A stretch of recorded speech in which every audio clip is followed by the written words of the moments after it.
Hello guys! May bago naman pong update ngayon si Facebook sa kanyang Facebook Live. Panoorin po natin ito. Punta po tayo sa ating Facebook. Ayan. Click the profile.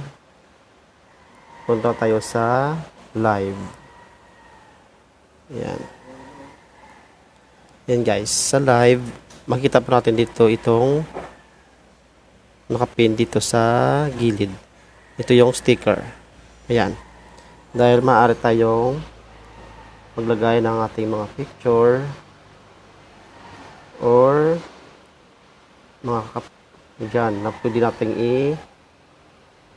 i-demo or habang nag-live. Ayan guys. Save ba natin. Show now.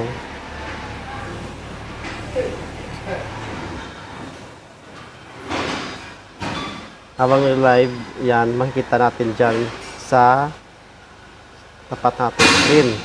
Kung i-drag natin, punta ulit tayo sa sticker. Ayan guys, i-drag natin dito. Gusto natin sa kanan. Ayan, show now. Ayan guys, kung gusto natin i-drag, balik na tayo sa sticker. Ayan. Ayan, kung gusto mong mawala, pindutin lang natin itong red na close sa positive na natin. Ayan guys. Maaari rin tayong mag-add ng mga text message. Ayan. Ayan.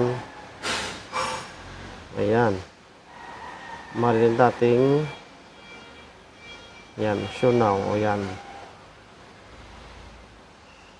Marami na ngayong features. Ayan. Ayan guys. Marami na features ngayon si Facebook sa live. Kaya marami tayong nagamit na